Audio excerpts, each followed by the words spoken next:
ಕಡಲ ತೀರ ಅಂದ್ರೇನೆ ಒಂಥರ ರೋಮಾಂಚನ ಅಲ್ವಾ? ಸಾಮಾನ್ಯವಾಗಿ ಬೀಚ್ ಹೇಗಿರುತ್ತೆ ಅನ್ನೋದು ಎಲ್ರಿಗೂ ಗೊತ್ತು.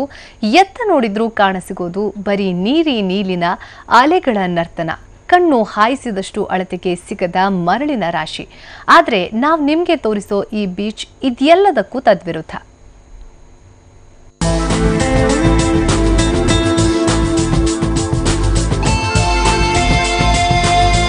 ಸಾಲು ಸಾಲು ಮರಗಳ ತೋಪು, ಹಸಿರಿನ ಮಧ್ಯೆ ಆಟವಾಡ್ತಾ ಇರುವ ಪುಟಾಣಿಗಳು. ಮತ್ತೊಂದೆಡೆ ಪ್ರವಾಸಿಗರ ಬೇಸರ ಕಳೆಯಲು ವಿಭಿನ್ನ ರೀತಿಯ ಗೇಮ್ಗಳು. ಇನ್ನೊಂದೆಡೆ ಎತ್ತ ನೋಡಿದ್ರೂ ಹಚ್ಚ ಹಸಿರಿನ ಹೊದಿಕೆ ಹೊದಿರೋ ಪಾರ್ಕ್.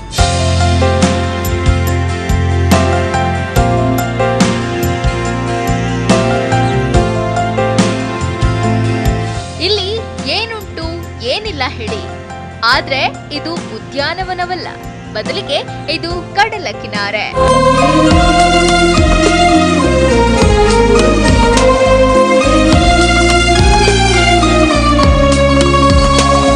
ಹೌದು, ಇದು ಉತ್ತರ ಕನ್ನಡ ಜಿಲ್ಲೆಯ ಭಟ್ಕಳ ತಾಲೂಕಿನ ಹಡೀನ್ ಬೀಚ್. ಕಡಲ ತೀರದ ಜಾಗ ಸಂಪೂರ್ಣ ಹಸಿರುಮಯವಾಗಿದೆ.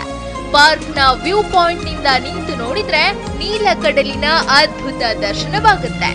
ಅದನ್ನ ಪದಗಳಿಂದ ವರ್ಣಿಸೋಕೆ ಸಾಧ್ಯವಿಲ್ಲ.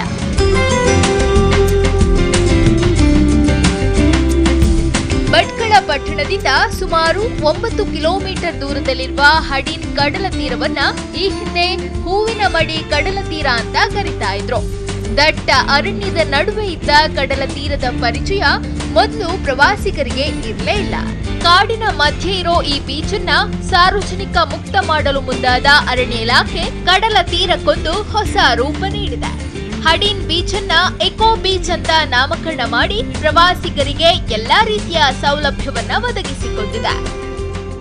ಹೂವಿನ ಮುಡಿ ಅಂತ ಫಸ್ಟ್ ಹೆಸರಿತ್ತು, ಈಗ ಇಕೋ ಬೀಚ್ ಅಂತ ಅರಣ್ಯ ಇಲಾಖೆ ಹಾಗೂ ಅಲ್ಲಿ ಗ್ರಾಮಸ್ಥರು ಪಂಚಾಯತ್ ಎಲ್ಲ ಸೇರಿ ಇಕೋ ಬೀಚ್ ಅಂತ ಮಾಡಿದ್ದಾರೆ. ಭಾಳ ಚೆನ್ನಾಗಿ ಮಾಡಿದ್ದಾರೆ. ಫುಲ್ ಗ್ರೀನ್ ಥರ ಹಸಿರು ವಾತಾವರಣ. ಸಂಜೆ ಕಡೆ ಬಂದರೆ ತುಂಬ ಖುಷಿ ಆಗ್ತದೆ. ಇಕೋ ಬೀಚ್ ಅನ್ನ ಸುಮಾರು 40 ಲಕ್ಷ ರೂಪಾಯಿ ವೆಚ್ಚ ಮಾಡಿ ನಿರ್ಮಾಣ ಮಾಡಿದೆ ಅರಣ್ಯ ಇಲಾಖೆ. ಕಡಲ ತೀರಕ್ಕೆ ಎಂಟ್ರಿ ಕೊಡೋ ಮಂದಿಯನ್ನ ಮೊದಲು ಸ್ವಾಗತಿಸೋದೇ ಹಸಿರು. ಪಾರ್ಕ್ನ ಮಧ್ಯೆ ಹೋಗುವಾಗ ಹಲವು ಸೌಲಭ್ಯಗಳು ಪ್ರವಾಸಿಗರನ್ನ ಆಕರ್ಷಿಸುತ್ತವೆ.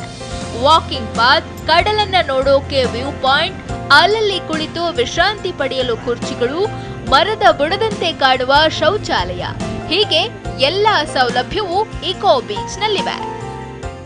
ತುಂಬ ಚೆನ್ನಾಗಿದೆ ಬೀಚು.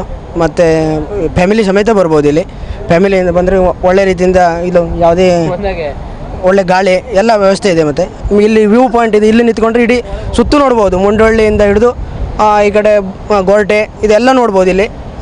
ಅಂಥ ಪ್ಲೇಸ್ ಇದೆ ಇಲ್ಲಿ. ಇಷ್ಟು ದಿನ ಭಟ್ಕಳಕ್ಕೆ ಬರುವ ಪ್ರವಾಸಿಗರು ಮುರುಡೇಶ್ವರ ಕಡಲ ತೀರಕ್ಕೆ ಭೇಟಿ ನೀಡಿ ಎಂಜಾಯ್ ಮಾಡ್ತಿದ್ರು. ಆದ್ರೆ ಇನ್ಮುಂದೆ ಹಡೀನ್ ಇಕೋ ಬೀಚ್ ನ ಸೌಂದರ್ಯವನ್ನು ನೋಡೋ ಚಾನ್ಸು ಪ್ರವಾಸಿಗರಿಗೆ ಸಿಕ್ಕಿದೆ. ಸಂದೀಪ್ ಸಾಗರ್, TV9 ಕಾರವಾರ.